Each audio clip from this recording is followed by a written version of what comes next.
Have you ever left a conversation feeling drained, weighed down by negativity, or even questioning your own worth? Maybe it was a coworker who constantly undermines you, a family member who thrives on drama, or a social circle that leaves you feeling exhausted instead of uplifted. Toxic environments are everywhere. They seep into our workplaces, our homes, even our closest relationships. And the worst part, they don't just ruin your day. They can chip away at your confidence, your peace, even your sense of self. But here's the good news, you don't have to let them. 2,000 years ago, the Roman Emperor Marcus Aurelius faced chaos, betrayal, and endless pressure. Yet he wrote these words, "You have power over your mind, not outside events." Realize this and you will find strength. That's the essence of Stoicism, not just a philosophy, but a toolkit for reclaiming your mental clarity and control, no matter how toxic the world around you becomes. So what exactly makes an environment toxic? It's not just about difficult people or bad days. Toxicity is a pattern, a cycle of negativity, manipulation, or chaos that leaves you feeling smaller, weaker, or trapped. It might be a boss who gaslights you, a friend who guilt trips, or a culture that rewards gossip over honesty. But here's the Stoic twist. While we can't always control these external forces, we can control how we perceive them, how we respond, and most importantly, how we protect our inner peace. Stoicism teaches us three core principles to navigate these challenges: perception, how we interpret events; action, how we choose to respond; and will, the discipline to focus only on what's within our power. This isn't about suppressing emotions or pretending everything's fine. It's about building unshakable resilience. Imagine walking into a room full of negativity and feeling completely unfazed. Picture yourself facing criticism or manipulation with calm confidence, knowing exactly how to deflect the poison without letting it touch you.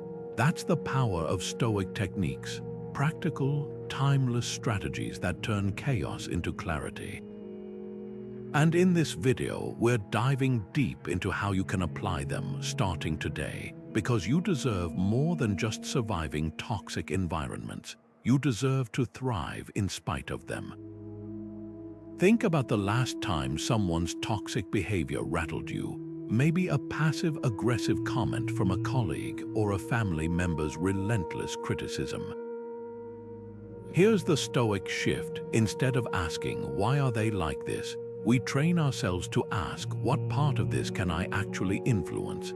The ancient Stoics drew a clear line between what's within our control, our judgments, actions, and responses, and what isn't, other people's choices, their moods, even their unfair treatment of us. Epictetus, a former slave-turned-philosopher, put it bluntly, "Some things are up to us and some are not." That simple dichotomy is your first shield against toxicity. Now imagine two people stuck in the same toxic workplace. One obsesses over their boss's favoritism, spiraling into resentment. The other acknowledges the unfairness but focuses on what they can do, delivering excellent work, setting boundaries, or even seeking new opportunities. Same environment, vastly different experiences.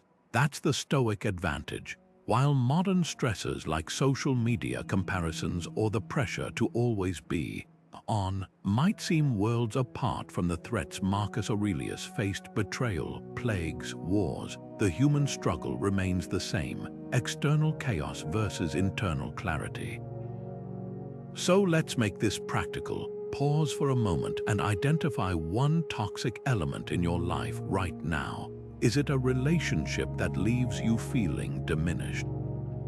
A habit of over-apologizing to avoid conflict? Now, apply the dichotomy. What pieces of this are truly yours to change? Maybe it's not your job to fix someone else's negativity, but it is your job to protect your energy. You might not control a gossipy coworker, but you control how much you engage. The goal isn't to dismiss the weight of toxicity. It's to redirect your effort from what drains you to what empowers you. Because when you stop pouring energy into the uncontrollable, you reclaim it for what matters. The moment something goes wrong, a harsh comment, a sudden setback, our first instinct is often to react.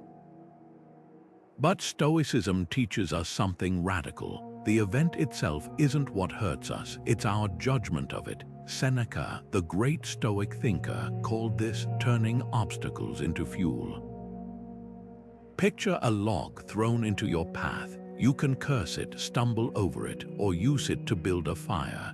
The log hasn't changed, only how you choose to engage with it. Take a common toxic scenario. A coworker takes credit for your idea in a meeting. The automatic reaction, anger, resentment, maybe even self-doubt.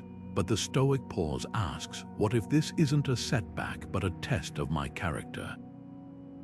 Instead of dwelling on their motives, focus on what you control, your next move. Maybe it's calmly asserting your contribution next time, documenting your ideas, or even recognizing this as a sign to seek a more ethical team.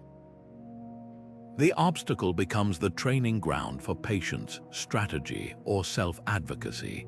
History's full of these reframes. When the Roman Emperor Marcus Aurelius faced betrayal, he wrote in his journal not about vengeance, but about the chance to practice forgiveness and discernment. When modern athletes like NBA coach Phil Jackson used Stoicism, they didn't see a hostile crowd as a threat, they saw it as energy to harness. The principle's the same. Toxic environments don't dictate your growth, your perception does. Now think back to a time you misread a situation because emotions clouded your view. Maybe you assumed a friend's silence was malice, only to learn they were grieving. Or you interpreted a critique as a personal attack, missing the chance to improve. The Stoic question isn't was I wrong, but what did this teach me about my own biases? Every conflict holds a mirror to our assumptions, and adjusting them is how we stop toxic patterns from repeating. This isn't about toxic positivity, it's about agency. When Seneca said, "Difficulties strengthen the mind as labor does the body," he wasn't dismissing pain. He was reminding us the weight that feels like an anchor today can be the resistance that builds your strength tomorrow. The real fuel isn't the obstacle, it's the meaning you choose to give it. There's a phrase that sounds almost rebellious in the face of toxicity: amor fati, love of fate. It's a concept Nietzsche borrowed from the Stoics, and it flips the script entirely. Instead of resisting or resenting the difficult people and situations in your life, you embrace them. Not because they're pleasant, but because they're yours, and within them lies the raw material for your growth. Marcus Aurelius put it plainly in his journals: the impediment to action advances action. What stands in the way becomes the way. Imagine treating every toxic interaction, every unfair challenge, as if you'd chosen it yourself, not as a punishment, but as a drill for your resilience. Think of it like strength training. You don't curse the weight as it strains your muscles. You recognize it's the resistance that makes you stronger. Toxic environments work the same way. That coworker who micromanages you, they're teaching you patience. The family member who thrives on drama, they're refining your boundaries. Even social media's highlight reels, comparison traps that leave you feeling inadequate, are opportunities to practice self-validation.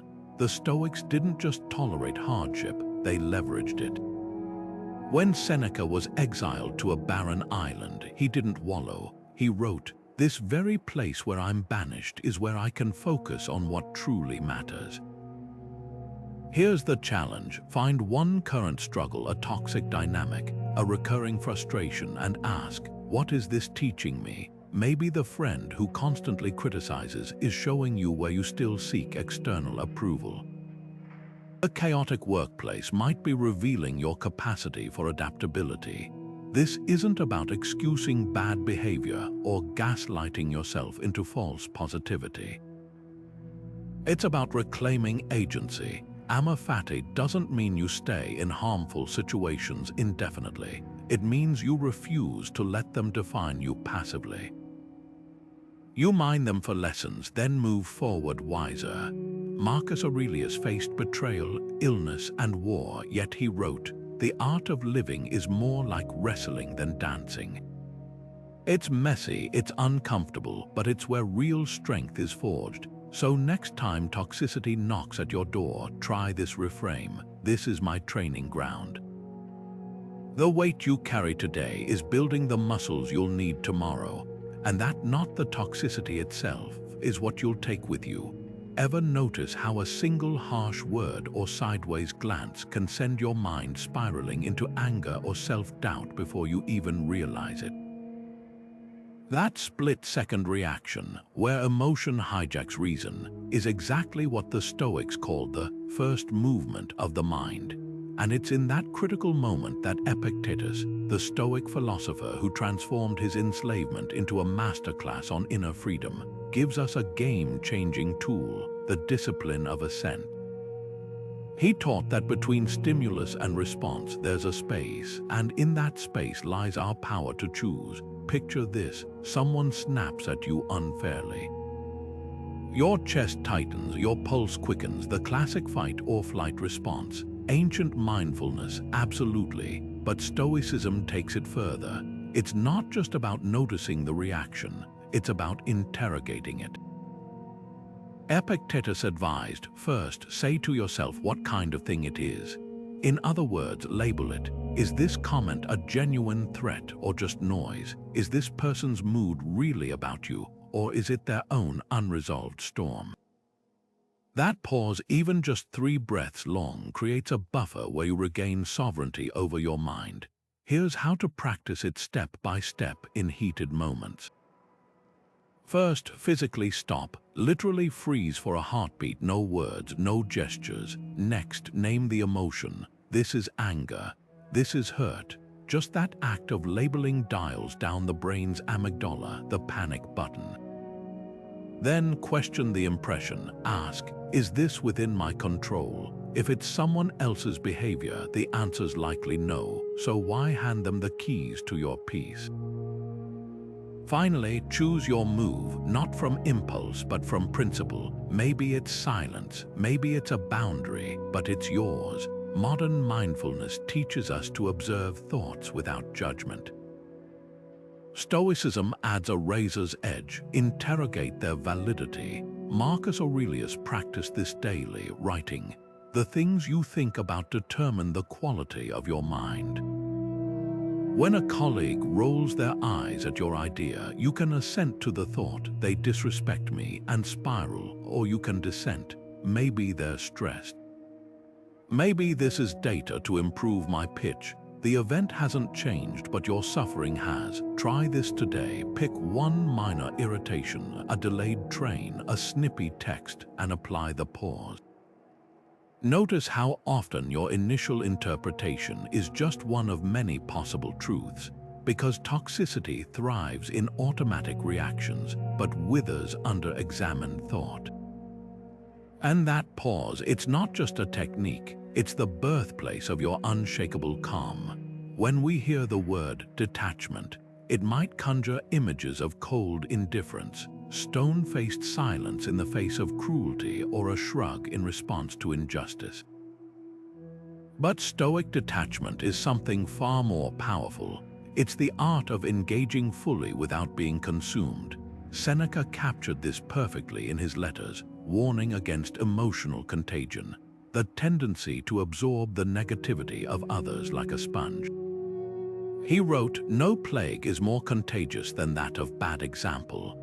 But his solution wasn't withdrawal, it was mindful presence. Imagine standing knee-deep in a river. The water rushes around you, but you don't let it sweep you away. That's the balance. This is where Stoicism parts ways with modern, toxic positivity. The latter insists, just be happy, dismissing real pain under a veneer of forced smiles. Stoicism, though, says feel what you feel, but don't let it hijack your judgment. Picture a coworker unloading gossip about another teammate. Toxic positivity might say, don't dwell on it, just stay positive. A Stoic approach, acknowledge the discomfort but choose not to fan the flames. You might respond, I'd rather focus on solutions, or simply change the subject. The gossip isn't met with indifference, it's met with intentional redirection. Seneca's letters reveal how he navigated Nero's court, a den of intrigue and betrayal without becoming what he despised. He didn't ignore the toxicity, he observed it with a sort of compassionate distance. In one letter, he describes a man raging in the marketplace and notes, his anger is his misfortune, not mine. That's the key, recognizing emotions as passing weather, not your climate. When a friend vents ceaselessly about their problems but rejects every solution, you don't have to absorb their helplessness.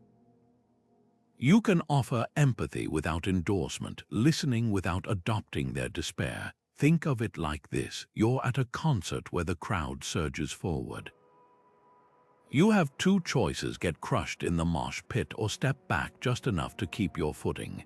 Detachment isn't leaving the concert, it's finding the space to enjoy the music without losing yourself. Apply this to everyday toxicity, the colleague who thrives on complaints. You can hear them without joining the chorus, the relative who baits you into arguments. You can decline the hook. Here's the practice. Next time you're pulled into someone else's emotional storm, pause. Ask, is this mine to carry? If not, set it down, not with resentment, but with the same calm you'd use placing a book back on a shelf. Because true detachment isn't a wall, it's a filter, and behind it, your peace remains intact. What if you could walk into a tense meeting or a family gathering already armored against the worst possible outcome, not with anxiety, but with unshakable calm? This is the heart of premeditatio malorum, the Stoic practice of premeditation of evils. Far from pessimistic worrying, it's a mental rehearsal for adversity. Seneca described it as fortifying the mind in advance, like a fire drill for the soul. By deliberately imagining challenges, not to dwell on them but to disarm their power, we strip toxicity of its surprise element. Picture this: before entering a conversation with a manipulative colleague, you mentally map out their possible tactics, the guilt-tripping, the gaslighting, the sudden silences. And here's the key: you also visualize yourself responding with steady breath and unbroken composure. The ancient Stoics weren't just theorizing, they lived this. When Roman senators plotted against him, Seneca would wake each morning and ask, what if today brings betrayal? Not to paralyze himself, but to prepare. Modern psychology confirms the wisdom here. Exposure therapy works because familiarity reduces fear. By preemptively walking through worst-case scenarios, the harsh criticism, the passive-aggressive dig, the outright rejection, you're not inviting disaster. You're vaccinating yourself against panic. Think of it like a boxer sparring before a match. The punches in training don't weaken you, they teach you to take hits without crumbling. So how do we apply this to toxic environments? Start small.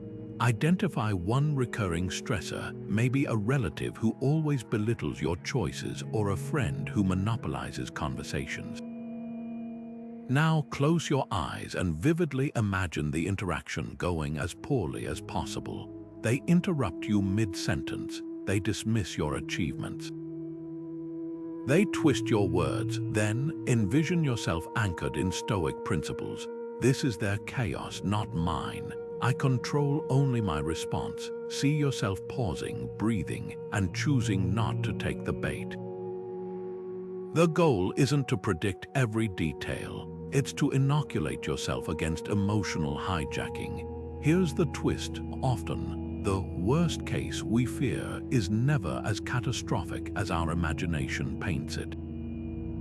The Stoics knew this. Marcus Aurelius wrote, The cucumber is bitter, then throw it away. There are brambles in the path, then go around. The actual event is rarely the problem, it's our unchecked dread of it. By confronting that dread head-on by asking, what's the worst that could happen and how would I endure it, we reclaim our footing. Because when you've already weathered the storm in your mind, the real thing feels like rain. Marcus Aurelius once wrote, "Waste no more time arguing what a good man should be one." That's the Stoic take on virtue in a nutshell, not abstract debate, but daily practice. And in toxic environments where shortcuts and compromises whisper at every turn, these four cardinal virtues, wisdom, courage, justice, and temperance, aren't just ideals. They're survival tools. Think of them as a compass when the moral fog rolls in. Wisdom tells you when to speak up and when to stay silent. Courage steels you to face backlash for doing what's right. Justice reminds you to treat even difficult people fairly. And temperance, it's the brake pedal when emotions scream for revenge. Take office politics, where gossip often masquerades as bonding. The easy path is to join in, trading slander for social capital. But the Stoic asks, what does justice demand here? Maybe it's refusing to participate not with self-righteousness, but with quiet consistency. Or consider the coworker who takes credit for your work. Courage isn't just confronting them, it's doing so without venom, focusing on the truth rather than the drama. Marcus Aurelius faced betrayals in his inner circle, yet his journals reveal zero obsession with payback. Instead, he wrote, "The best revenge is to be unlike him who performed the injury." That's virtue in action, transforming poison into principle. Here's where it gets practical. Virtue isn't about perfection, it's about direction. Maybe today, temperance means walking away from an argument instead of escalating it. Tomorrow, courage might look like admitting you were wrong. The key is tying these choices to something larger than the moment's heat. When Seneca advised his friend Lucilius to live among men as if God sees you, he wasn't invoking religion, he was underscoring accountability. In a toxic workplace, that might mean documenting emails to keep interactions transparent. In a fractured family, it could be setting boundaries with kindness rather than spite. So let's pause and ask, which virtue feels most challenging for you right now? Is it wisdom, knowing when to engage versus when to disengage, or courage, facing the discomfort of standing alone? Often, the virtue we resist most is the one we need most. Like a muscle, it grows through resistance. The colleague who tests your patience isn't just an irritant, they're the whetstone sharpening your temperance. The unjust system isn't just a frustration, it's the arena for your justice. Marcus Aurelius ruled an empire riddled with corruption, yet he wrote, "You can commit injustice by doing nothing."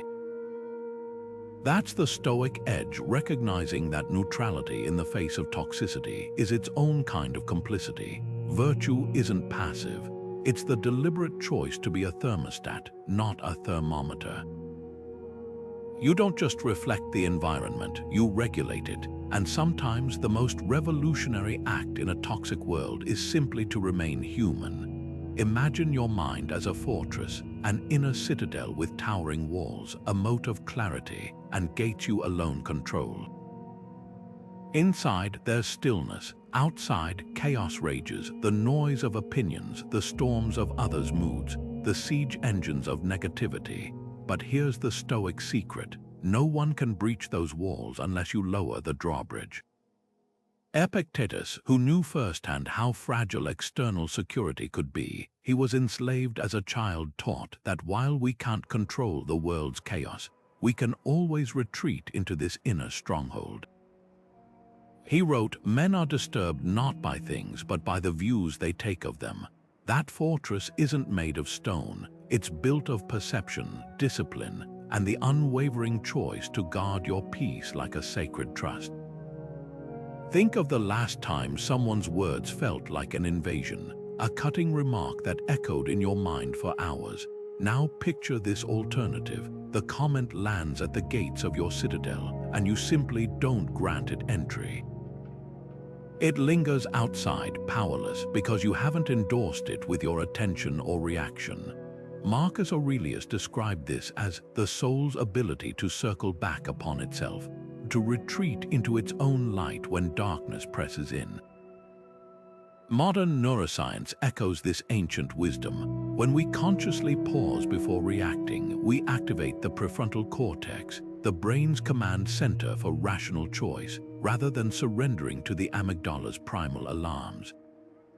Here's how to strengthen your inner fortress brick by brick. Start with visualization. Close your eyes and see your citadel in vivid detail. Maybe the walls are polished marble, cool and unyielding. The gates are iron, engraved with the Stoic maxims that ground you. This too shall pass, or I am the architect of my fate. Inside, there's a garden of clarity where you return to center yourself. Practice this daily, especially before entering toxic environments. It's like mental armor. You don't wait for battle to forge it. Now, apply it in real time. When a provocateur tries to draw you into drama, imagine their words as arrows clattering harmlessly against your walls. When anxiety whispers worst-case scenarios, picture yourself standing in the citadel's tower, observing the storm below without being swept into it. This isn't repression, it's selective engagement. The Stoics weren't advocating emotional numbness, they were teaching discernment. As Epictetus put it, if someone succeeds in provoking you, realize that your mind is complicit in the provocation. Try this exercise today. Carry a small token, a ring, a coin, even a note in your pocket as a physical reminder of your citadel. Whenever you touch it, take 3 breaths and mentally step inside. Over time, the space between stimulus and response widens, and what once felt like an assault becomes mere background noise, because the ultimate power of the inner fortress isn't in keeping the world out, it's in choosing what deserves to shape you. There's a brutal but liberating question the Stoics would ask themselves every morning. What if today were your last, not to dwell on morbidity, but to sharpen focus? Seneca wrote, "It's not that we have a short time to live, but that we waste much of it." That's the essence of Memento Mori, remembering life's brevity, not as a threat, but as a lens to clarify what truly deserves your energy. Nowhere is this more urgent than in toxic environments, where distractions and drama can hijack your days, leaving you exhausted but no closer to what matters. Consider how much time you've lost this month to draining conversations, fruitless conflicts, or catering to someone else's negativity. A Stoic audit begins with this reckoning. Track 1 week of your interactions. How many hours were spent venting about a co-worker's antics? How many evenings were clouded by replaying a family member's criticism? Time is the one resource you can't replenish, yet we often squander it on battles that don't serve us.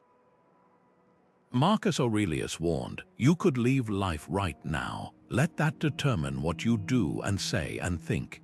Here's the practice. Grab a notebook and divide your time into 3 categories. Constructive activities that align with your growth, neutral routine tasks, and draining people or situations that deplete you. Be ruthlessly honest. That colleague who turns every lunch break into a complaint session, draining. The social media scroll that leaves you feeling inadequate. Draining, the morning ritual of journaling or the gym session that centers you, constructive. The goal isn't to eliminate all discomfort. Growth requires friction, but to spot the leaks where your time and energy hemorrhage without return. Now apply Memento Mori. For every draining item, ask, if I had only 6 months to live, would this still deserve a place in my days? Often, the answer is no, not because the situation changes, but because mortality strips away the illusion that we have endless tomorrows to finally set boundaries or chase what lights us up. Seneca observed, people are frugal in guarding their personal property, but as soon as it comes to squandering time, they're most wasteful of the one thing in which it's right to be stingy. This isn't about selfishness, it's about stewardship. Imagine your energy as a finite currency. Would you invest it in a venture with guaranteed losses? Yet that's exactly what we do when we engage with chronic complainers, energy vampires, or our own rumination. The Stoic shift is this: protecting your time isn't avoidance, it's defiance. Every no to toxicity is a yes to what amplifies your life. Start small. Trim 30 minutes from draining activities this week and redirect it towards something that nourishes you: a creative project, a walk in nature, a conversation that leaves you energized.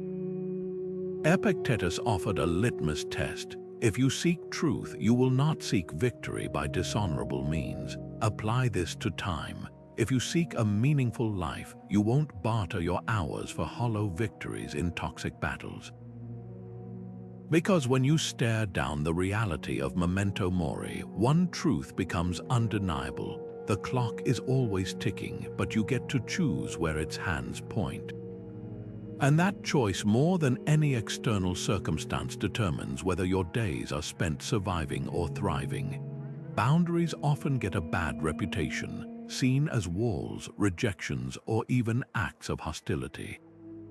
But in Stoic philosophy, there's something far more profound, an act of self-respect and a declaration of what you will and won't tolerate in your inner citadel. The Stoic teacher Musonius Rufus, who endured exile and persecution, put it bluntly: it is better to endure hardship with wisdom than to invite it with foolishness. And that's the heart of Stoic boundaries, not about controlling others, but about governing yourself. It's the difference between letting a toxic person dictate your peace and saying, "This far, no further." Take the simple act of saying no, something so many of us struggle with. Maybe it's a friend who constantly unloads their problems but never asks about yours, or a boss who expects you to answer emails at midnight. The guilt that follows a refusal often feels like a moral failing, but here's the Stoic reframe: boundaries aren't selfish, they're the foundation of integrity. Imagine a garden. You wouldn't call a fence hostile for keeping out trampling feet. It's what allows the flowers to thrive. Your time, energy, and attention are that garden. Every unguarded yes is an invitation for someone to trample what you've cultivated. History offers a striking example. When the Roman senator Thrasea was ordered to attend Nero's debaucheries, events known for their cruelty and excess, he didn't protest or plead. He simply stopped showing up. No drama, no grand gestures, just a quiet, unwavering no. The cost, eventually, his life, but the lesson: boundaries aren't always safe, but they're always yours. In modern terms, this might look like leaving a group chat that fuels negativity, or declining to engage in office gossip, even if it means being left out. The Stoic question isn't, will this upset them, but does this align with my values? Now, consider your own life. Where have you been overgiving at the expense of your peace? Maybe it's the relative who always turns family dinners into arguments, or the partner who dismisses your needs as overreacting. Stoicism teaches us to endure hardship, yes, but never to confuse endurance with enabling. There's a crucial distinction between accepting what you can't change and resigning yourself to what you can. Here's the practice: identify one area where your boundaries feel porous. Then script a response that's firm yet free of hostility. For instance, "I'm happy to help, but I can't take on this project without compromising my current commitments." Or, "I care about you, but I need our conversations to be more balanced." Notice how guilt arises and then question it. Is it truly guilt or just discomfort at asserting your worth? Because every time you hold a boundary, you're not just protecting your peace, you're reinforcing the Stoic truth that your self-respect isn't negotiable. Musonius Rufus endured exile with the same calm he brought to his lectures. He didn't rage against the injustice. He simply kept teaching in the wilderness, proving that boundaries aren't about shutting the world out, they're about preserving what matters within. So ask yourself, where does your inner citadel need stronger gates, and what would it feel like to guard them without apology? Marcus Aurelius once scribbled in his private journal, "You don't have to turn this into something. It doesn't have to upset you. At first glance, it sounds simple, almost passive. But when you unpack it, this is the Stoic art of silence at its most potent, the deliberate choice not to feed energy into what doesn't deserve it." In a world that confuses constant communication with connection and mistakes shouting for strength, strategic silence becomes revolutionary. Think about the last time someone baited you, a backhanded compliment, a loaded question, a blatant provocation. The urge to fire back is instinctive, but what if the real power move wasn't a sharper comeback, but the refusal to play at all? Modern culture glorifies oversharing. Social media rewards hot takes. Workplaces mistake verbosity for competence. Yet the Stoics understood something we've forgotten. Not every thought needs an audience. Not every emotion requires amplification. Seneca warned, speech is the index of the mind. What does your speech or your silence reveal about your priorities? When Marcus wrote, "The more we value things outside our control, the less control we have," he was pointing to this very trap. The more we react, the more we hand over our autonomy. Silence isn't just the absence of noise, it's the presence of restraint. Consider a role-play scenario. A coworker needles you in a meeting. Guess someone dropped the ball again, hoping to spark defensiveness. The automatic response might be to justify, explain, or counterattack, but the Stoic pause asks, who benefits from my reaction? Silence here isn't weakness, it's a tactical retreat to higher ground. Like a judo master using an opponent's momentum against them, your non-response forces their negativity to collapse under its own weight. The ancient Greeks called this apatheia, not apathy, but freedom from destructive passions. By withholding the oxygen of engagement, you let their provocation burn out unnoticed. History's full of these moments. When the Roman general Gaius Fabricius was sent to negotiate with Pyrrhus, the enemy king tried to intimidate him with displays of wealth and war elephants. Fabricius didn't flatter or protest, he simply stood unmoved. His silence so unnerved Pyrrhus that he reportedly said, "That man cannot be turned by gold or fear." Fast forward to modern conflicts. Ever noticed how the calmest person in the room often holds the most power? The colleague who doesn't gossip becomes the one others trust. The family member who refuses to escalate arguments becomes the de facto peacemaker. But here's the nuance: Stoic silence isn't stonewalling or suppression. It's selective engagement. Epictetus drew a line between necessary and unnecessary speech. Necessary speech serves a purpose, clarifying, connecting, or correcting. Unnecessary speech, that's ego, insecurity, or habit. Picture a heated debate where everyone talks at each other, not to each other. The Stoic interjects only when it moves the discussion forward, otherwise they listen. Really listen, because silence isn't just about withholding words, it's about creating space for understanding. Try this experiment today. For one conversation, focus entirely on listening without formulating your response. Notice how often we silently prepare rebuttals instead of hearing. Then, when it's your turn, ask yourself, is what I'm about to say true? Is it necessary? Is it kind? If it fails even one test, consider the alternative silence as active wisdom. Because as the Stoic philosopher Cleans observed, we have 2 ears and 1 mouth so that we can listen twice as much as we speak. Marcus Aurelius faced betrayals, wars, and plagues, yet his journals rarely mention his critics by name. Instead, he wrote, "The best revenge is to be unlike him who performed the injury." Sometimes that revenge is simply refusing to let someone else's chaos become your monologue, because in the end, silence isn't empty. It's the unshakable calm of knowing what deserves your voice and what doesn't. History is filled with individuals who faced toxic environments with unshakable stoic resolve, not as flawless heroes, but as real people who turned adversity into strength. Take Cato the Younger, the Roman senator who stood against Julius Caesar's corruption, knowing full well it might cost him everything. When his peers compromised for power, Cato refused to bend, declaring, "I would rather be right than king." His defiance wasn't reckless, it was calculated. He understood that some principles are worth more than survival.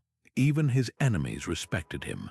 Caesar, who famously pardoned his opponents, reportedly said of Cato, "I grudge you your death as you grudged me the honor of saving your life." Here was a man who navigated toxicity not by escaping it, but by becoming immovable within it. Then there's Seneca, the philosopher who served as Nero's tutor, a role akin to teaching a tornado ethics. For years, Seneca walked the razor's edge between influence and integrity, using his position to mitigate the emperor's cruelty while secretly writing letters that would become Stoic masterpieces. When Nero ordered his death, Seneca met it with chilling calm, comforting his grieving friends as he bled out. His final words, "What need is there to weep over parts of life?" The whole of it calls for tears. This wasn't despair, it was perspective. Seneca's life teaches us that even in the belly of the beast, you can choose how you respond. Now, fast forward to modern equivalents. Think of leaders like Nelson Mandela, who spent 27 years in prison yet emerged without bitterness, or the late Congressman John Lewis, who faced violent opposition with unwavering dignity. Their struggles weren't identical to ancient Rome's, but their tools were strikingly similar: a focus on what they could control, a refusal to internalize hatred, and the discipline to act, not just react. Consider the CEO who inherits a toxic corporate culture and reforms it quietly through consistent integrity, or the teacher who transforms a chaotic classroom by modeling calm authority. Stoic role models aren't just historical relics, they're alive in every sphere where people choose character over convenience. Here's the challenge: who are your Stoic role models? Not just the famous names, but the everyday warriors in your life, the parent who endured hardship without complaint, the mentor who stayed composed under pressure, even the friend who faced betrayal with grace. Identify them, study their habits, notice how they deflect toxicity without absorbing it, because role models aren't just inspirations, they're blueprints. When Marcus Aurelius faced the decadence of imperial Rome, he didn't just rely on his own wisdom. He filled his journals with the traits he admired in others: his teacher's patience, his father's integrity, his brother's humility. He built an inner council of exemplars to guide him. You can do the same. Start small. Pick one figure, historical or personal, whose response to adversity resonates with you. Ask, what would they do in this situation? Not to imitate blindly, but to borrow courage, because toxicity thrives in isolation, but withers in the light of collective wisdom. Whether it's Cato's defiance, Seneca's strategic endurance, or your grandmother's quiet resilience, these role models prove one truth: the environment doesn't define you, your choices do. And sometimes the most powerful choice is deciding who gets to whisper in your ear when the storm hits. Turning the other cheek isn't about weakness, it's about wielding silence like a shield. Marcus Aurelius wrote, "The best revenge is to be unlike him who performed the injury," and that single line flips the script on conflict entirely. Picture this: someone hurls an insult your way, and instead of firing back, you meet it with unsettling calm. You're not ignoring the slight, you're refusing to let it define the terms of engagement. That's Stoic non-reactivity in action. a strategic withdrawal from battles that don't deserve your energy. Think of it like a chess match. When your opponent makes a reckless move, reacting impulsively only plays into their game. But when you pause, assess, and choose not to take the bait, you force them to sit with their own instability. History's full of these quiet victories. When the Roman general Scipio Africanus was accused of embezzlement, he didn't rage or beg for mercy. He tore up the account books in front of the Senate and walked out. His silence wasn't admission, it was condemnation. The charges collapsed under their own absurdity. Now, bring this into everyday life, that co-worker who constantly one-ups you in meetings. Jumping into their drama only fuels it, but when you respond with detached professionalism, or simply don't respond at all, you expose the emptiness of their game. The same applies to family tensions. That relative who thrives on pushing your buttons. Your refusal to engage doesn't mean you're conceding. It means you've upgraded the battlefield. As Epictetus put it, if someone speaks badly of you, that's their problem. Your problem is how you react. Here's the deeper shift. Non-reactivity isn't passive. It's a deliberate redirection of energy. Imagine two neighbors feuding over a tree whose branches cross property lines. One spends months yelling, threatening lawsuits, even hacking at the branches in frustration. The other simply plants a new garden on the opposite side of their yard, transforming the space into something beautiful. The tree hasn't changed, but its significance has. That's the Stoic move. While others waste energy fighting shadows, you're busy building where the light falls. So reflect on this. When has walking away served you? Maybe it was the time you let a snide remark slide, only to watch the speaker unravel from lack of audience. Or when you declined to defend yourself against baseless accusations, and the truth emerged without your interference.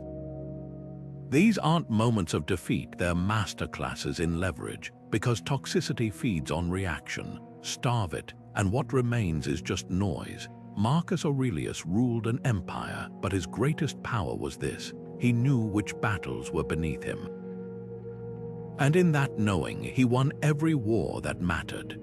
There's a reason Marcus Aurelius' private journals survived 2,000 years, not as polished philosophy, but as raw, unfiltered self-reflection. Each night, after navigating the treachery of imperial Rome, he'd sit with ink and parchment, dissecting his own reactions like a surgeon examining a wound. What disturbed me today?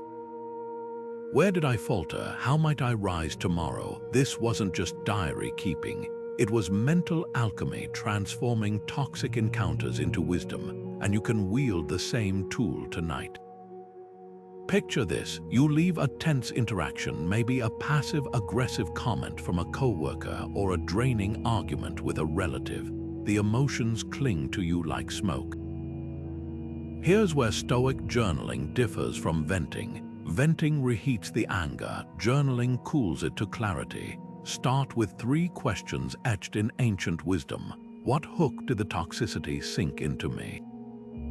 Was it my pride, my fear of rejection? Then, how did I respond, with composure or combustion? Finally, the pivot.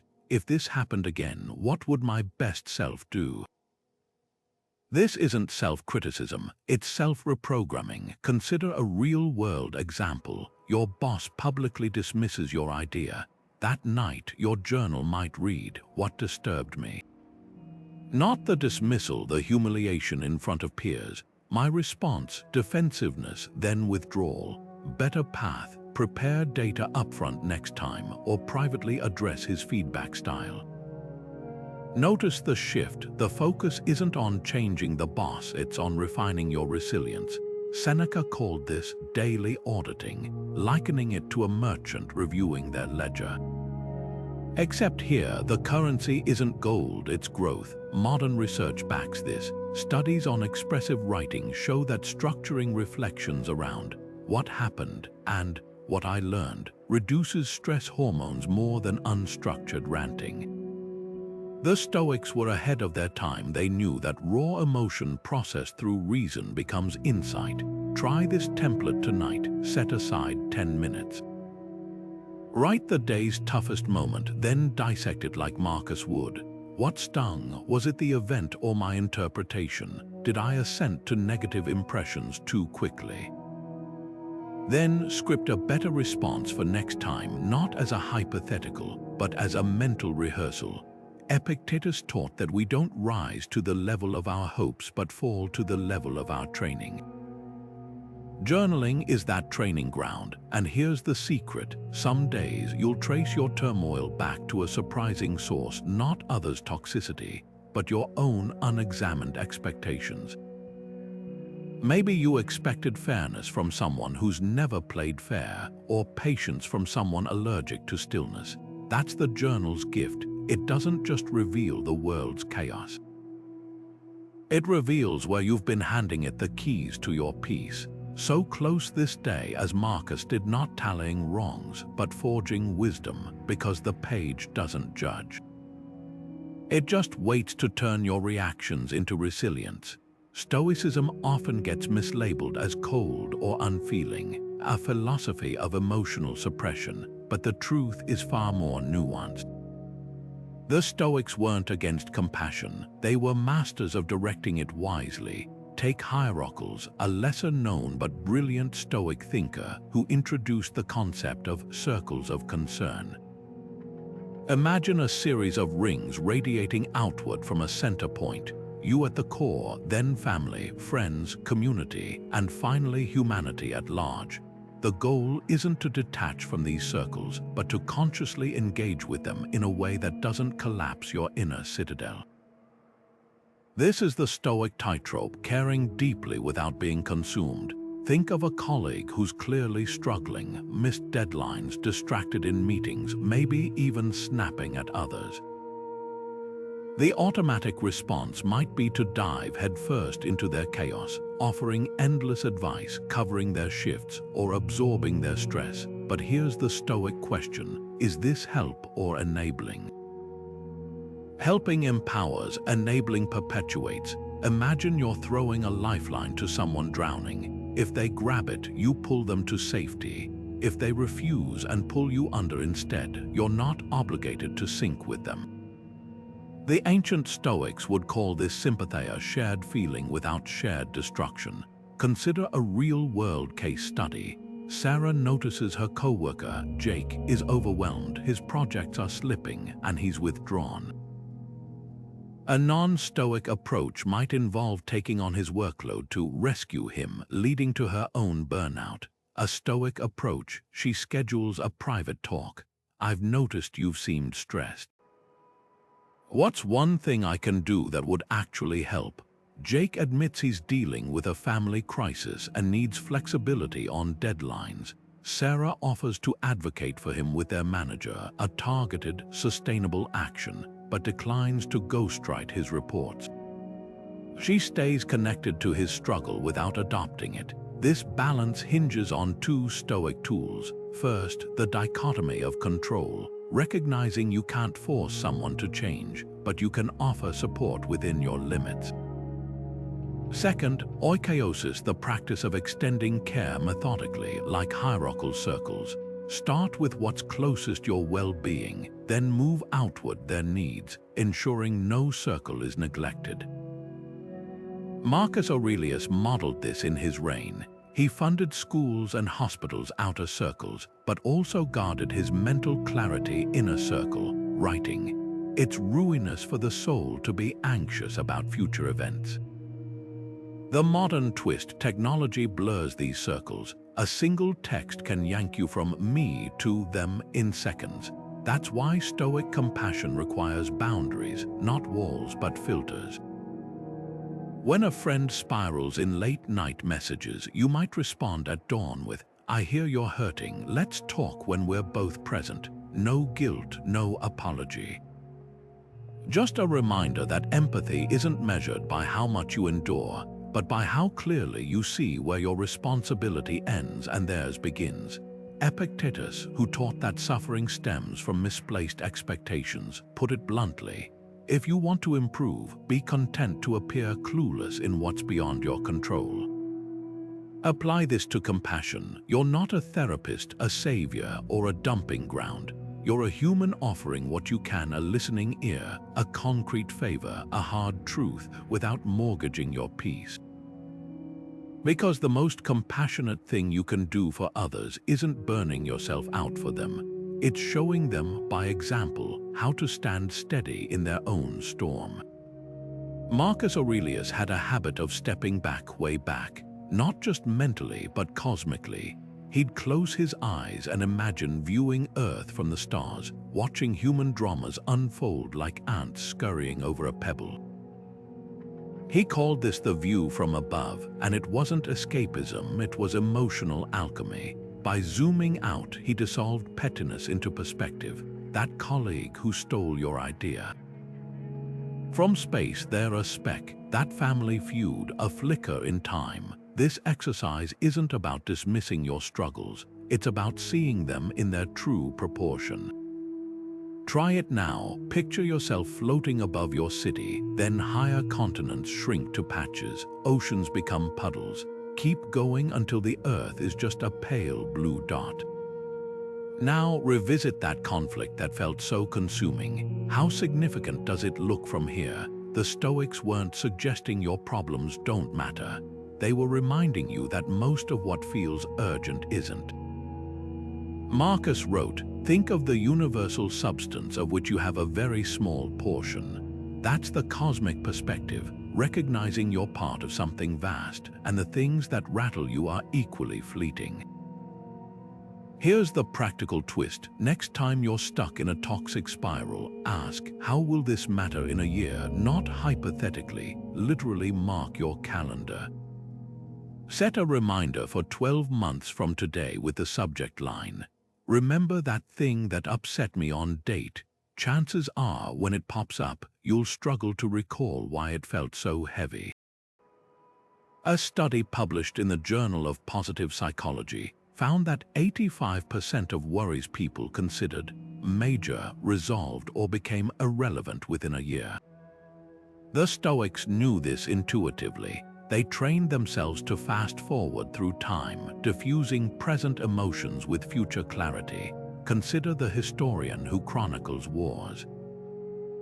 From a distance of centuries, battles that felt existential to those fighting them over a strip of land, a throne, an insult, now read like footnotes. Your current struggles are no different. That passive-aggressive email, in 5 years it'll be a forgotten screenshot. The friend who betrayed you, they might be a passing reference in your memoir. This isn't nihilism, it's liberation. When you stop overestimating the weight of momentary conflicts, you free up energy for what truly endures: your character, your growth, your peace. Marcus didn't just think about the cosmos, he used it. Facing betrayal, he'd write, "Think of the whole universe whereof you are an atom." Not to diminish himself, but to remember, the sting of betrayal is real, but so is its temporariness. Apply this to modern slights. That neighbor who gossips about you from space, they're a flicker of neurons firing. The online troll, a pixel in the digital void. The goal isn't to stop caring, it's to care wisely. So here's your challenge. Tonight, take one irritation, a slight, a stress, a simmering resentment, and give it the cosmic test. Write it down, then beside it, sketch Earth as a tiny dot. Hold both in your mind. Does the issue shrink? Maybe not entirely, but you'll likely find it loses its grip. Because perspective isn't just about seeing further, it's about standing firmer. And when you stand at the star's vantage point, even the loudest toxicity becomes a whisper. Anger is one of those emotions that can hijack your entire system in seconds. Your pulse races, your vision narrows, and suddenly, you're teetering on the edge of saying or doing something you'll regret. Seneca, the Stoic philosopher who wrote an entire treatise on anger, called it temporary madness. And he wasn't exaggerating. Think about the last time you snapped at someone. Maybe a rude driver cut you off, or a coworker threw you under the bus in a meeting. In that moment, anger doesn't just feel overwhelming, it is overwhelming. But here's the Stoic twist: anger isn't something that happens to you, it's something you are sent to. And that tiny gap between trigger and reaction, that's where your power lies. Seneca's antidote to anger was disarmingly simple: delay. Not suppress, not ignore, delay. He wrote, "The greatest remedy for anger is to wait." Modern science backs this up. Studies show that just a 10-minute pause can dramatically reduce the intensity of emotional reactions, giving your prefrontal cortex, the brain's rational center, time to catch up with your amygdala's fire alarm. Here's how to apply this today. Next time you feel that heat rising, maybe your boss dismisses your hard work with a flippant comment, don't respond, "Not yet." Excuse yourself if you need to. Step outside, take 3 slow breaths, and ask Seneca's question: will this matter in an hour, a week, a year? The goal isn't to gaslight yourself into thinking the offense doesn't matter. It's to separate the event from the interpretation, because anger isn't about what happened. It's about the story you tell yourself about what happened. Let's break it down with a real-world scenario. Imagine you spent weeks preparing a project, only for a colleague to take credit in front of your entire team. Your first impulse might be to call them out on the spot, voice shaking, fingers pointing. But here's the Stoic alternative: pause, walk away if you can. In that space, interrogate the anger. What part of this is truly about them, and what part is about my own insecurities? Maybe it's not just the stolen credit, it's the fear of being overlooked, the frustration of feeling invisible. By naming the layers, you dissolve the rage into its parts, making it manageable. Then, when you're calm, you choose your move: a private conversation to clarify contributions, or even just noting their character for future interactions. Seneca warned that anger is like holding a hot coal to throw at someone else. You're the one who gets burned first. Modern triggers, social media pile-ons, traffic jams, passive-aggressive emails, might seem trivial compared to the life and death stakes of ancient Rome, but the human brain hasn't changed. The same neural pathways light up whether you're facing a gladiator or a condescending tweet. The difference: the Stoics trained daily for emotional resilience, while we often just react. Try this exercise today. Pick a minor annoyance, someone cutting in line, a snarky comment, and practice the delay technique. Count to 10 silently, feel the anger peak and then fade. Over time, you'll start to notice something profound. The gap between trigger and response widens. What once felt like an uncontrollable surge becomes a choice. And that's the heart of Stoic anger management: not eliminating the emotion, but reclaiming your agency within it. Because, as Seneca put it, no one becomes a laughingstock who laughs at themselves first. Sometimes the angriest person you need to disempower is the one in the mirror. Epictetus posed a deceptively simple question that cuts to the heart of every relationship in your life: who do you admire? Not who tolerates you, who entertains you, or even who loves you, but who inspires you to become better. That single criterion transforms how we think about social circles, from passive accumulation to intentional cultivation. Think about your own network for a moment. How many people in it leave you feeling energized, focused, and uplifted after an interaction? And how many leave you drained, doubting yourself, or distracted? The Stoics didn't have modern terms like energy vampires, but they understood the corrosive effect of relationships built on obligation rather than mutual growth. Seneca warned, "Associate with those who will make a better man of you," adding that we unconsciously absorb the values of those we spend time with, for better or worse. This isn't about cutting people off ruthlessly or elitism. It's about auditing your relational ecosystem with the same discernment you'd apply to your finances or nutrition. Take a practical example. You have two friends. One constantly complains about their job but rejects every suggestion to improve their situation. The other acknowledges challenges but focuses on solutions and growth.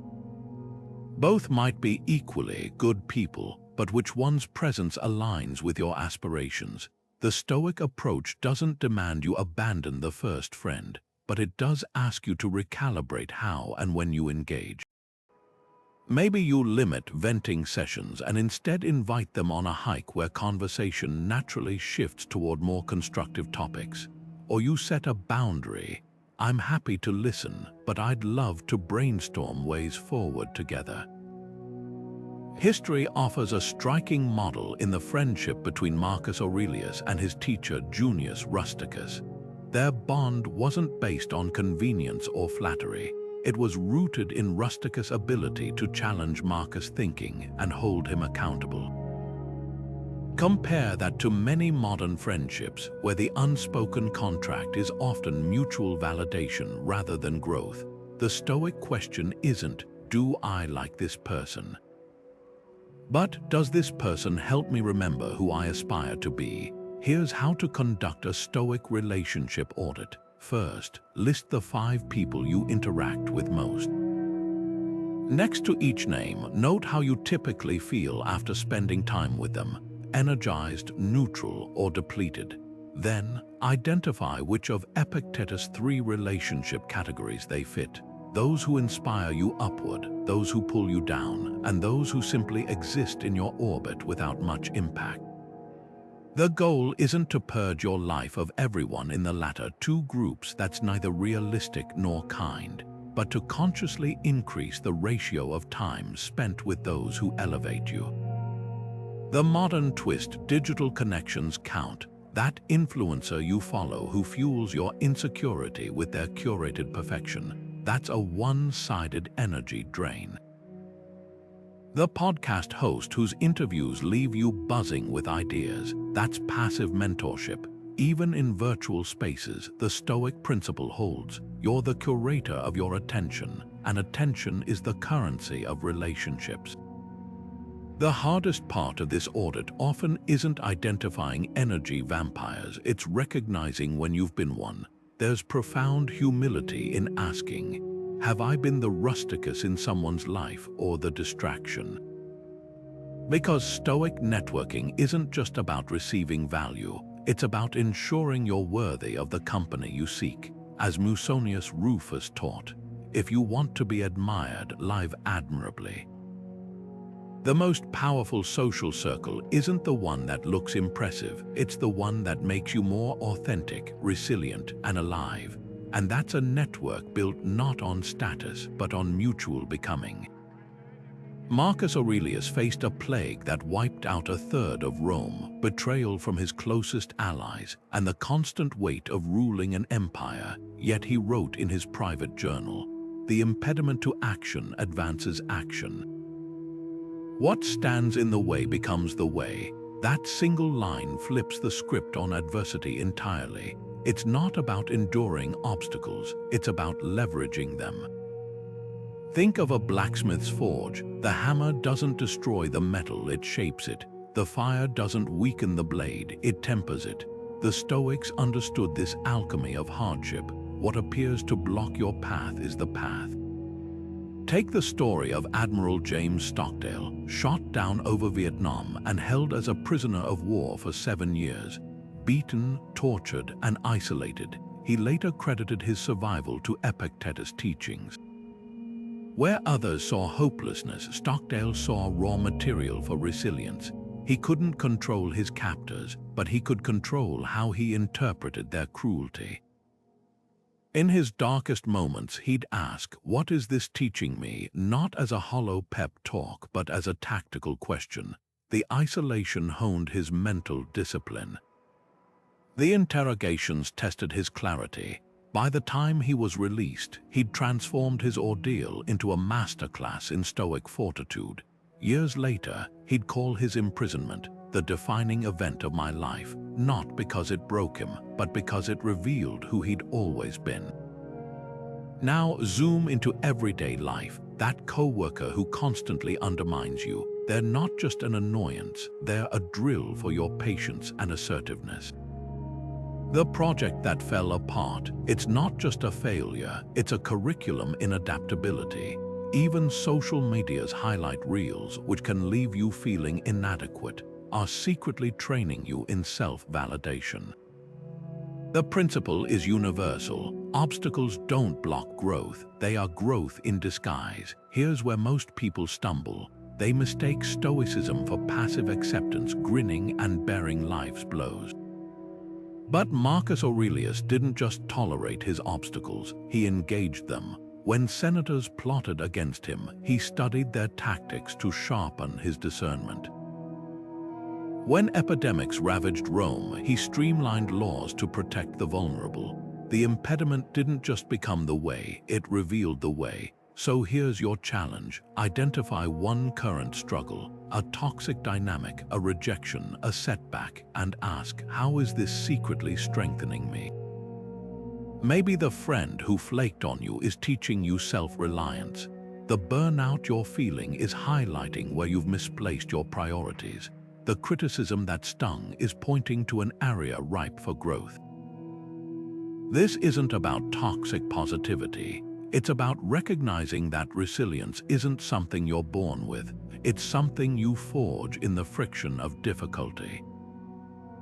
Marcus didn't have a perfect life. He had a perfect practice, a relentless commitment to using every obstacle as a whetstone for his character. Your obstacles aren't exceptions to your journey, they're the curriculum. And the question isn't when will this end, but what will this make of me? Because the weight you carry today isn't just a burden, it's the resistance that's building muscles you don't even know you'll need tomorrow. Seneca once joked that life is like a play. It's not the length that matters, but the quality of your performance.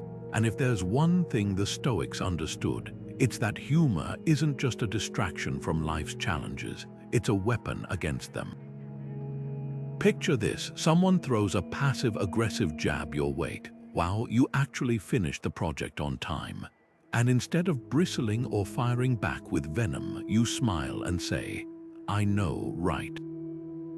Even I didn't see that coming. The insult doesn't land, the tension dissolves, and suddenly you're not a target, you're the one steering the interaction. That's Stoic humor in action, sharp enough to deflect but light enough to leave no scars. This isn't about sarcasm or cruelty, it's about levity as armor. Seneca, who served under the volatile Emperor Nero, mastered this art. When Nero's excesses grew absurd, like building a golden palace while Rome suffered, Seneca didn't rage or grovel. He'd quip, how fortunate for rulers that men don't think. The irony wasn't just witty, it was strategic. By refusing to take Nero's grandiosity seriously, he subtly exposed its emptiness without provoking a tyrant's wrath. Modern research backs this approach. Studies show that humor reduces stress hormones and disarms aggression by shifting the brain's threat perception. The Stoics were ahead of the curve. They knew laughter could be a form of resistance. So how do we apply this today? Start by reframing passive aggression as performance art. When a coworker sighs, must be nice to have such flexible deadlines. Instead of defending yourself, try nodding earnestly. It is nice, I highly recommend it. The key is tone-dry, playful, utterly unruffled. You're not mocking them, you're mocking the absurdity of the game they're playing. Another tactic, exaggerated agreement. If someone snipes, you're so detail-oriented, lean into it. Oh, absolutely, I've been known to alphabetize my spice rack for fun. Suddenly, their attempt to needle you becomes a shared joke. The brilliance of Stoic humor lies in its dual purpose. It protects you by refusing to let others' negativity dictate your emotional state, while also exposing the pettiness of toxicity without escalating conflict. Marcus Aurelius wrote, "The best revenge is to be unlike him who performed the injury." Sometimes that revenge is a well-timed eye roll or a deadpan one-liner that leaves the other person scrambling to explain why they're the ones being unreasonable. But here's the catch: this only works if you're not attached to the punchline. Stoic humor isn't about winning laughs or zingers, it's about maintaining inner equilibrium. Epictetus warned, "If you want to improve, be content to appear foolish." That's the litmus test. If your comeback comes from a place of needing to score points, it's ego, not philosophy. True Stoic humor is effortless, like brushing off a speck of dust. Try this today. The next time someone tries to bait you, channel Seneca. Respond with a quip so light it floats, then watch their negativity crumple under its own weight. Because toxicity feeds on reaction, starve it with a smile, and what's left is just noise. And as the Stoics knew, noise fades. Your peace doesn't have to. Digital toxicity is the modern battleground the Stoics never saw coming, yet their tools fit it perfectly.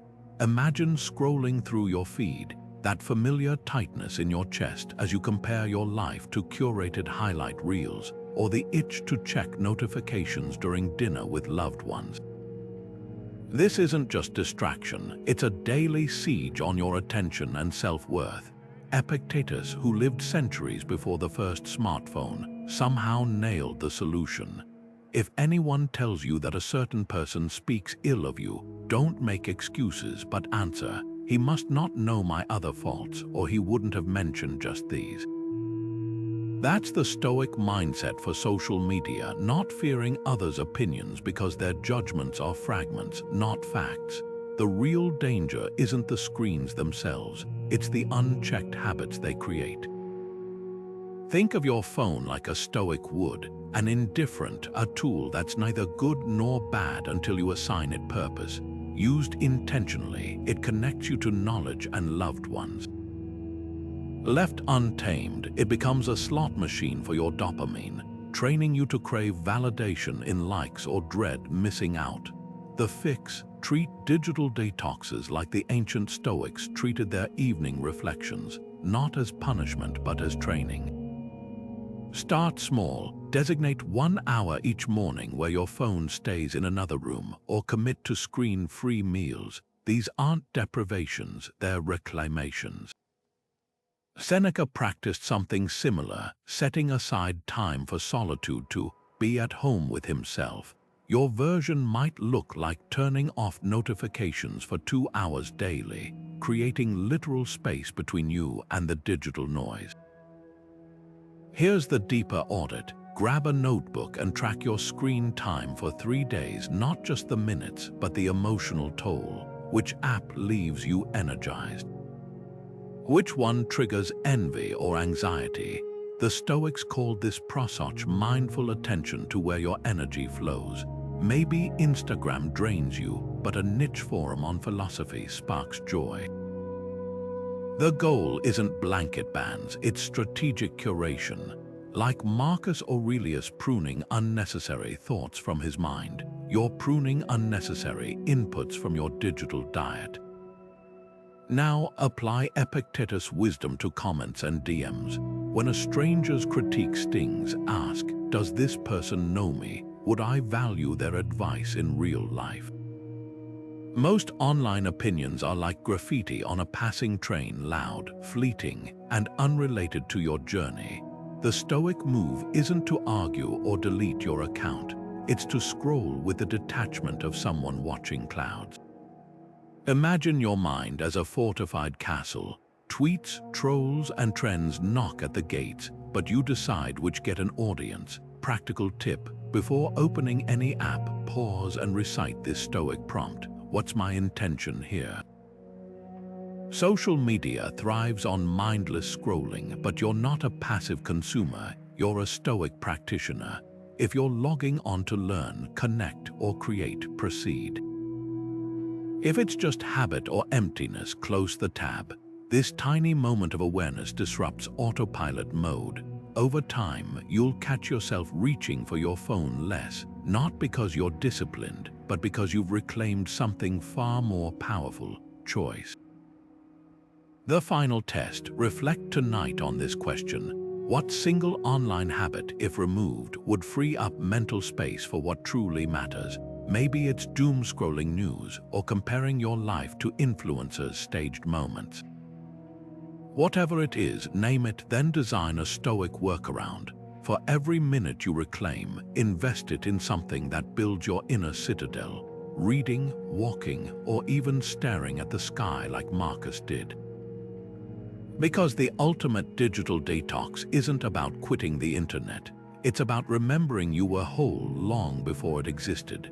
Musonius Rufus, the Stoic teacher who turned exile into a classroom, had a radical take on sleep. He saw it not as downtime, but as training.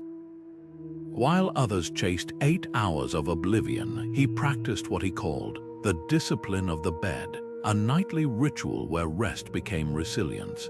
Picture this: instead of collapsing into bed drained by the day's chaos, you approach sleep like an athlete approaches recovery, intentionally, strategically, with every quiet moment sharpening your mental edge. This wasn't about counting sheep. It was about reviewing the day's battles with the cool detachment of a general analyzing a campaign. Where did I stumble?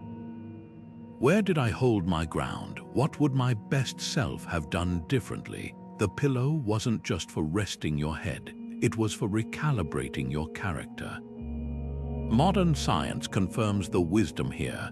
Studies show that reflecting on daily experiences before sleep enhances emotional processing and memory consolidation, essentially helping your brain file lessons while you rest.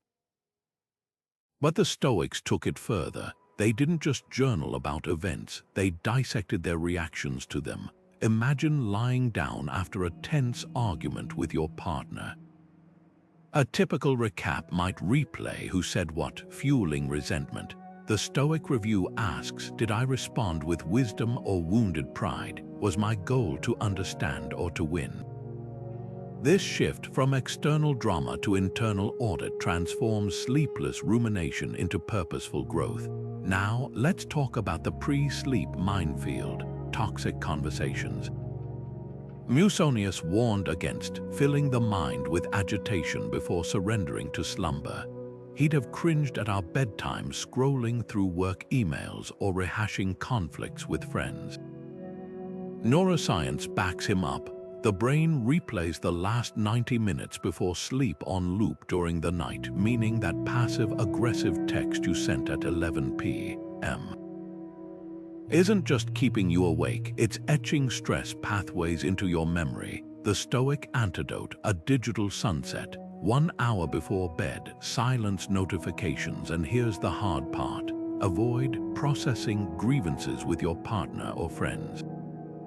That conversation about your boss's latest slight, save it for daylight. As Seneca wrote, the mind must be given relaxation. It will rise improved and sharper after a good break.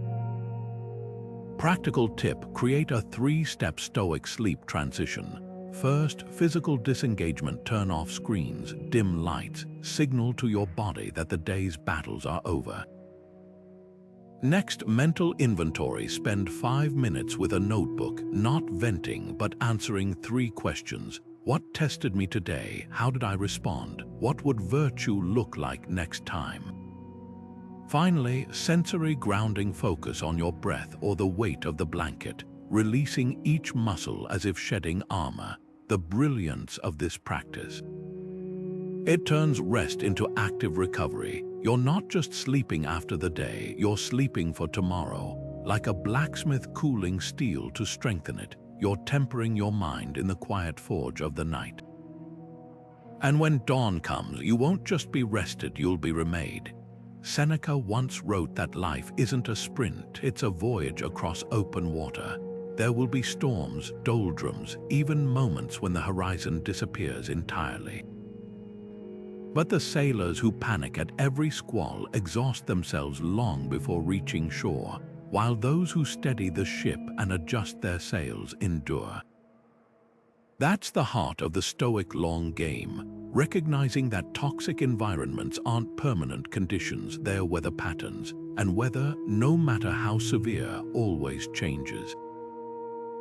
Think about the last time you faced a prolonged challenge, a toxic workplace, a strained relationship, a period of relentless stress. In the moment, it feels infinite, like the walls are closing in. But recall a past hardship you once thought would never end. Chances are, it not only passed but left you with insights or strength you wouldn't have gained otherwise. Seneca called this the gift of difficulty. He wrote, "Difficulties strengthen the mind as labor does the body," pointing to the paradox of endurance. The things that feel like they're breaking you are often the very things that rebuild you. Consider the story of a junior developer trapped under a micromanaging boss. Every day brought nitpicking critiques and public dismissals, the short-term reaction. Resentment, sleepless nights, maybe even quitting impulsively. But the Stoic approach asks a different question. What if this is my apprenticeship in patience? Instead of fighting each wave, she began documenting her boss's feedback, not to dwell on the unfairness, but to extract usable patterns. Within months, she'd identified his triggers and learned to preempt them. A year later, those same survival skills made her the calmest leader in crisis meetings. The boss hadn't changed, but her relationship to the obstacle had. This isn't about passive suffering, it's about strategic patience. Ancient Stoics distinguished between enduring and persisting. One is passive, the other purposeful. When Marcus Aurelius faced betrayals, he didn't just tolerate them, he used them to refine his discernment. The obstacle in the path becomes the path, he wrote. Every hurdle is not a stop sign, it's training. Modern research echoes this. Studies on grit show that people who frame struggles as temporary and instructive outlast those who see them as fatal flaws in their circumstances. Here's how to play the long game in real time. First, zoom out. When toxicity feels overwhelming, ask, how will I view this phase 5 years from now? Not to minimize your pain, but to contextualize it. Next, mine for mastery. Every friction point holds a lesson. Maybe it's teaching you diplomacy, emotional regulation, or when to walk away. Finally, ritualize resilience. The Stoics didn't just preach endurance. They practiced it through daily discomforts, cold baths, fasting, voluntary hardship, to immunize themselves against life's involuntary ones. Your version might be a monthly review where you chart progress not in external changes, but in internal growth. Seneca's voyages weren't metaphor. He was exiled to Corsica's rugged coast, far from Rome's glittering chaos. Yet his letters from that period contain some of his most luminous wisdom. Why? Because he understood that exile wasn't an interruption of his journey, it was the journey. Your toxic phase is no different. The boss who belittles you, the family member who drains you, the self-doubt that haunts you, these aren't detours from your path. They're the terrain, and the longer you walk it with clear eyes and steady breath, the more you'll recognize something startling. You weren't just enduring the storm. You were learning to sail. Epictetus, born a slave and crippled by his master's brutality, had every reason to wear victimhood like a crown, yet he taught something revolutionary. It's not what happens to you, but how you react that matters.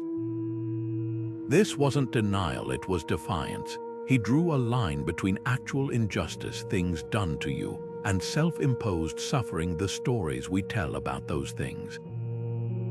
The first might break your body, the second breaks your spirit, and that distinction, it's the difference between being wounded and surrendering to the wound. Think of two people who lose their jobs unfairly. One spirals into, "Why does this always happen to me?" scripting themselves as the perpetual victim. The other acknowledges the unfairness but asks, what's next? Same event, vastly different experiences.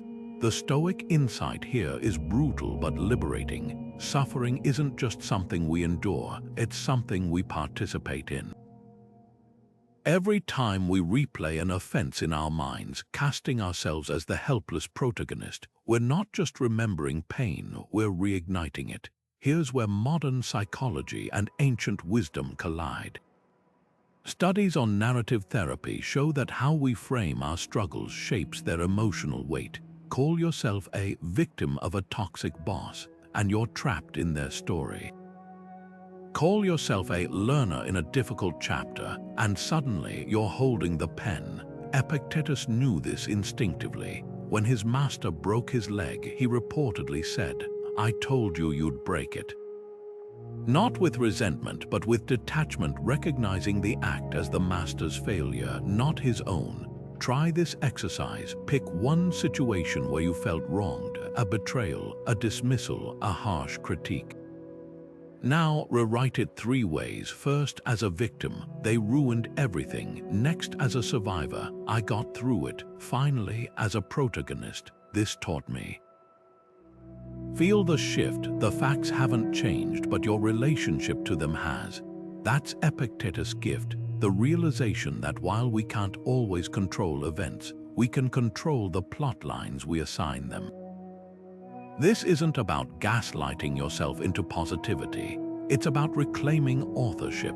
When Marcus Aurelius faced conspiracies, he didn't journal about the conspirators. He wrote about his own choices. Same with Nelson Mandela, who reframed 27 years in prison as time to prepare. The common thread, they acknowledged injustice without letting it dictate their inner narrative. So where's your agency hiding? Maybe it's in the co-worker's cruelty that revealed your resilience, or the friend's betrayal that clarified your boundaries.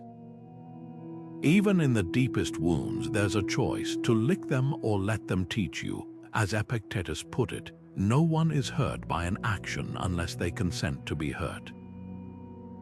The real power move isn't denying the knife, it's deciding the knife doesn't get to write the story. Marcus Aurelius scribbled a line in his private journal that cuts through centuries of noise. Waste no more time arguing what a good man should be. Be one. That simple command holds the key to legacy, not in grand monuments or viral moments, but in the quiet accumulation of daily choices. Imagine standing at the edge of a forest, watching ripples spread across a pond where you've tossed a stone. The water doesn't debate whether your action was worthy, it simply carries the impact outward. Toxicity works the same way. It ripples, but so does integrity. The question isn't whether you'll leave marks on the world, it's what kind of marks they'll be. History remembers the Stoics not for their arguments against tyranny, but for how they lived in its shadow. When Cato the Younger chose death over compromising his principles, his final act wasn't a protest, it was a lesson etched in blood about the cost of conviction. Centuries later, Nelson Mandela transformed 27 years of prison into a masterclass in reconciliation. Neither man controlled their circumstances, but both shaped how those circumstances would be remembered. That's the Stoic twist on legacy. It's not about controlling the narrative. It's about living in a way that makes the narrative undeniable. Consider the modern workplace. You might have a boss who plays favorites or a colleague who steals credit. The toxic approach, obsess over their behavior, letting it dictate your mood and energy. The legacy approach, anchor yourself in a different question. When people describe me years from now, what words do I want them to use? Not, she always fought back, but maybe she was unshakably fair. Not, he never let them win, but he made us all better. Every time you choose patience over pettiness or integrity over retaliation, you're not just navigating toxicity, you're sculpting the story that will outlast it. Here's the practice. Grab a notebook and sketch 2 columns. On the left, list the toxic behaviors around you. the gossip, the passive aggression, the negativity. On the right, write the antidote you want to embody when for example, when they spread rumors, I speak facts. When they escalate, I de-escalate.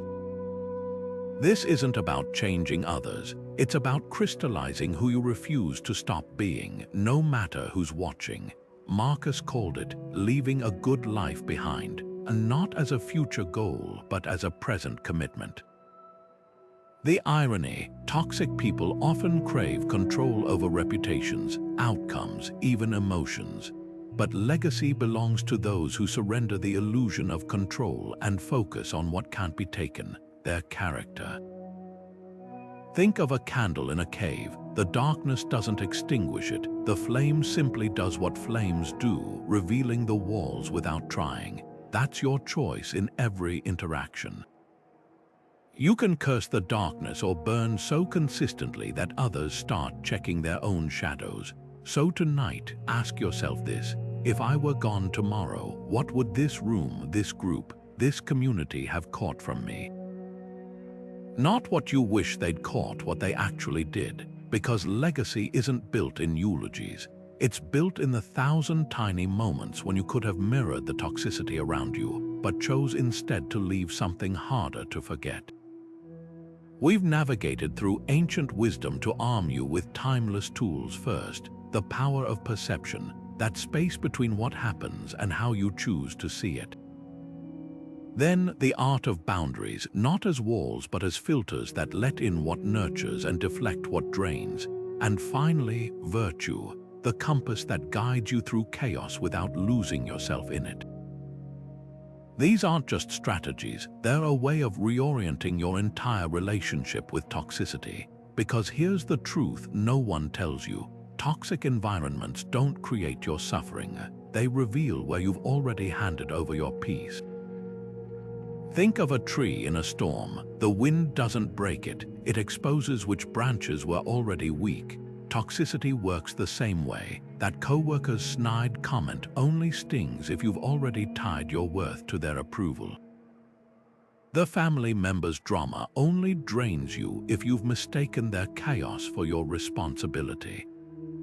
This is the Stoic secret.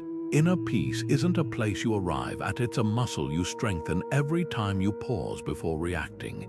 Every time you choose not to take the bait, every time you ask, is this mine to carry? Epictetus, who knew cruelty firsthand, left us a line that cuts to the bone: no one can hurt you without your consent. Not because pain isn't real, but because your consent is the hidden lever. When you stop agreeing to every emotional battle you're invited to, toxicity loses its grip. Imagine holding up a hand and saying, "This ends here," not to the person, but to the power you've given them. That's the shift. Now, let's make this practical. Your challenge this week: pick one technique, just one. Maybe it's the view from above when a petty conflict feels overwhelming. Or the discipline of assent when anger flares. Try it, then journal the results, not just what happened, but how it felt to respond differently. Because transformation doesn't happen in grand declarations. It happens in tiny, daily rebellions against old patterns. The Stoics didn't promise a life without storms. They promised something better: the skill to sail through them. So as we close, remember, you're not just surviving toxicity. You're mastering the art of standing steady while it rages around you. And that's a victory no one can